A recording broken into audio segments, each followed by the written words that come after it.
It's the Newport This Week video podcast. I'm Bill Bartholomew. Every week we go inside some of the biggest issues facing Aquidneck Island and beyond.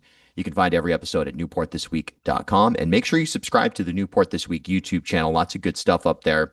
This week we're joined by Jeanne Napolitano, someone who needs no introduction here, councilor, former mayor, and we're on a topic that has been really buzzing in a lot of different aspects of our community, and that is broad notions of regionalization between Newport and Middletown schools. A major moment in this effort on Thursday night as the Middletown Town Council had their say. I guess let's just get right into the facts of the matter here. Jean Marie, if you want to summarize where we're at and what just happened.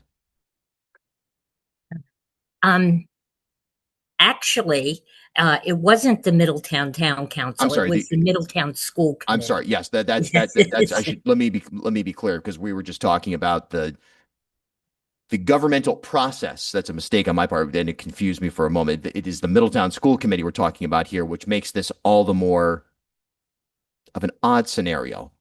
Yes. There's so many steps to this process, and it really was unfortunate because it certainly caught me off guard. Um, and I am surprised that they would take that position at this time. I think really the emphasis has to be on understanding exactly what we're trying to do with the regionalization. Newport and Middletown has been offered a number of incentives. And I say that way. I know it's 79%, but it can be even more than that because of other factors. However, until we have a full picture and the state needs to know that we would support this, we really can't talk or not talk, but we really would be uh, misinforming the public of something that we know there was a possibility we couldn't get. So what they have offered us is 80.5 to regionalize Middletown and Newport. And what that means is the students are allowed to go to their own schools in their respective communities.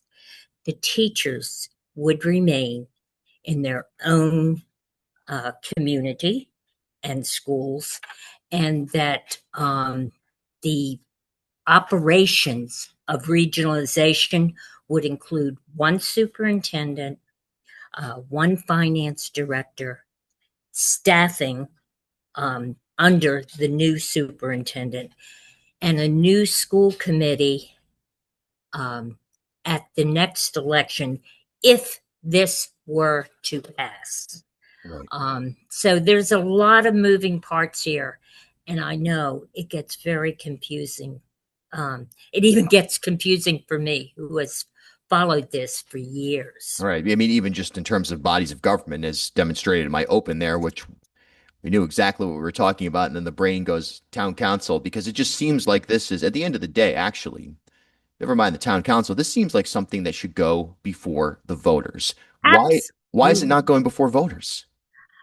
I don't know. I think ultimately they're the ones that have to foot the bill.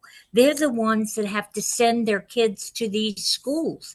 You would think that knowing over, and I've been on the council for over 30 years, that this is the highest reimbursement we have ever been offered for any kind of improvement on our buildings or school buildings.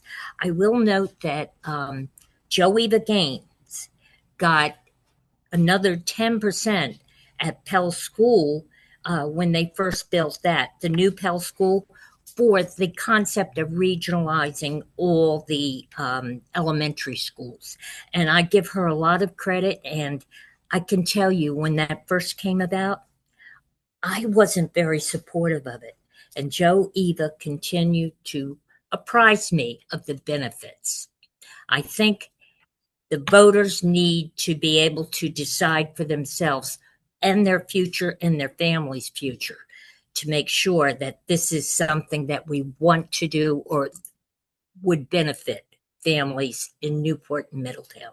It just seems like a moment where common sense would dictate this goes before the voters. The voters have their say, and with it follows a flow of dollars from a state and potential regionalized municipality sort of joint effort.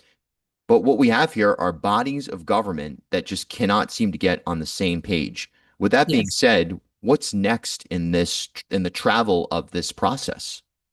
Well, as far as I know Newport has supported a study for $250,000. It's in our budget to study this whole issue and bring their data forward. Um, they said that they would have it ready in 90 days, and their resolution was presented in March. However, it had to include, for the regionalization aspect, at least half of the committee members from Middletown. And obviously, with all the other moving parts, that didn't happen right now. So I'm, and it's been over 90 days. It's been about 160 at this point. Yeah. But I really, I think they should get on it. And I think they should give the public the right to know how the kids are going to benefit and how cities and towns would benefit. What we found in the last few years is that we have less students in both communities, that the cost and the budgets in both schools, uh, both communities, has increased. It doesn't decrease because you have less children. That in Newport, I can tell you in particular, there are some AP classes that they haven't been able to um, do because they haven't had enough students that would warrant a special teacher for the AP classes. So, I really think it's time that we reevaluate this whole situation for the benefit of families and the voters, to let them know that if in fact regionalization was approved, partially or part of those savings would be given back to the school departments. It's only right. I've said it right along, and given back so that they can give or introduce the programming and the equipment and the staff that they need to produce highly educated students for our communities. It's not the objective of education in general, and it's just a Yeah. wonderful, opportunity that we have as a society to be able to fulfill that. And yet, Yeah. at least based on a lot of the arguments that we've seen, we're not prioritizing that necessarily when we look at this issue. Have you ever seen anything like this in your career where you've got something that's, again, it's obvious is a different, it's a tough standard. It's tough to be objective with, but it seems like this should at least be something that is put forth to the voters, has the proper multiple studies, fine, multiple Yes. sets of evaluation, but it just seems like it's getting jammed up in a place that is ultimately not benefiting the students and future students of Aquidneck Island. Yeah, I think we have to make decisions that are data driven, and we also have to use those decisions so that we're solution oriented for the benefit of both Newport and Middletown. There's no one city or town that's better or has more kids or anything like that. We need to work together. We've got to stop working in silos, which is not benefiting our kids. Um, I feel very strongly about that. And I've said from the start, a certain amount has to be of the savings. It's not money in our pocket, of the savings has to be brought back to the communities or to the schools in our communities to make sure that they're getting everything they need to compete in their futures. It's an interesting saga from the outside looking in, but it's a consequential one for those that are involved. Regionalization historically is something that's been effective in Rhode Island when you talk about Charahoe, when you talk about Pontiac, and there's been proposals even outside of education, whether you're talking about fire, other resources of government. And I think it's important when you just raised there. No one's trying to pull a ruse here. This isn't, we've got one failing district and we've got one strong district that we're trying to merge together. This is a balanced effort that seems like it would benefit everybody involved. Let's hope it gets before the voters. I think that's a reasonable take to say without offering Yeah. too much opinion. I feel comfortable saying that this should be before the voters. And what it allows the voters is to not only have top notch schools in their communities, but also to keep our expenses um, that we put out in taxes down for both communities. I know ours, we appropriated 98 million. Thus far, we paid close to 126 million. That excess in on top of the 98 million, that's not reimbursable. That was from the city coffers.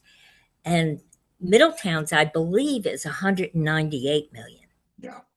So there are big differences. I'd love to be able to get into it with the voters and show them the benefits of seeking a yes vote to regionalization and giving them the right to make that decision. It's not up to the school committee, and actually, it's not up to the councils. It's just we have to do the work first to get it on the ballot. It's up to the voters. Yeah, and we'll see what the travel of this looks like as it moves along, and we'll certainly continue to cover it in detail inside the paper, as always, newportthisweek.com here on the podcast as well. Jeanne Marie Napolitano, thanks for your time today. Thank you, Bill. I appreciate it.